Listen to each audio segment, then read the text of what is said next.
Bonsoir Paul Satis. Ce soir, on s'intéresse à la deuxième circonscription de l'Ain.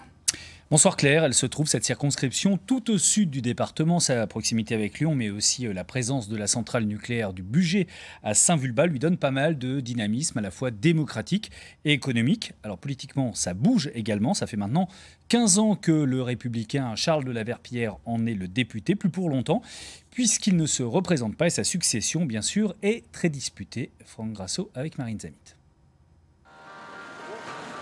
Cet homme a tenu la circonscription durant 15 années. Charles de la Verpillière a choisi la retraite, mais ne bat pas en retraite. Il soutient Alexandre Nanqui. Salut Alexandre. Bonjour Charles. Ça va? Ouais, bien, oui. Conseiller régional d'Auvergne-Rhône-Alpes, le candidat LR se pose en successeur.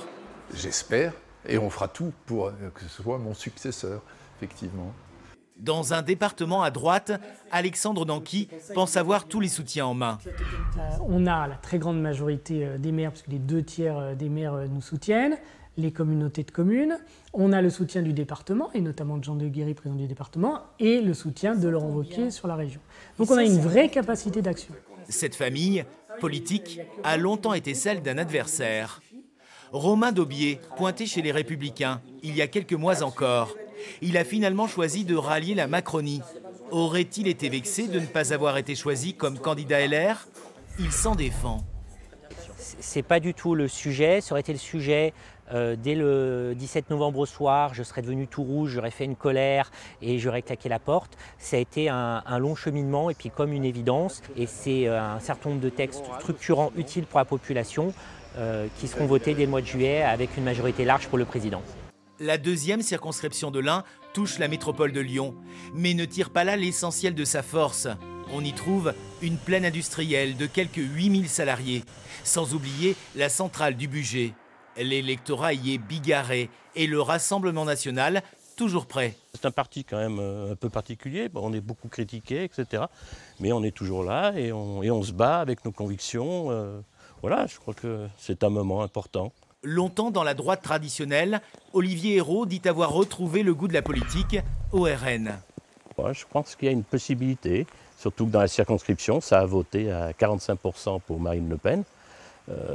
C'est possible. On peut créer la surprise. Mais une autre mouvance est garée en double fil. La gauche unie pense avoir trouvé la candidate idéale. Loumire Lapré n'a que 29 ans et multiplie les actions dans les quartiers. C'est l'amour du français qui nous réunit. Aujourd'hui, c'est dicté pour tous. La jeune enseignante en sciences politiques est à son aise, comme elle se sent à sa place dans la campagne, en représentante de la NUP. Bien sûr, je suis sensible au positionnement d'Europe Écologie Les Verts parce que je fais partie de la génération qui va devoir relever le défi climatique, qui est le défi de notre humanité. Mais en même temps, quand j'entends François Ruffin me parler de social, je me retrouve complètement. Et puis, j'ai une famille de socialistes où on avait des portraits de François Mitterrand chez moi. D'ici au 12 juin, le parcours des candidats doit se faire sans faute, en vue d'une qualification pour le second tour. 10 candidats au total dans cette circonscription. Il y en a donc, vous avez bien calculé, 6 autres. Vincent Goutani pour Lutte ouvrière, Denis Baraté pour le mouvement de la ruralité, Alexandre Costa sera le candidat de Reconquête, Colin Marté, candidat d'Hiver, Thomas Iglesias, candidat du Parti animaliste et Delphine Carrier, candidate des Patriotes.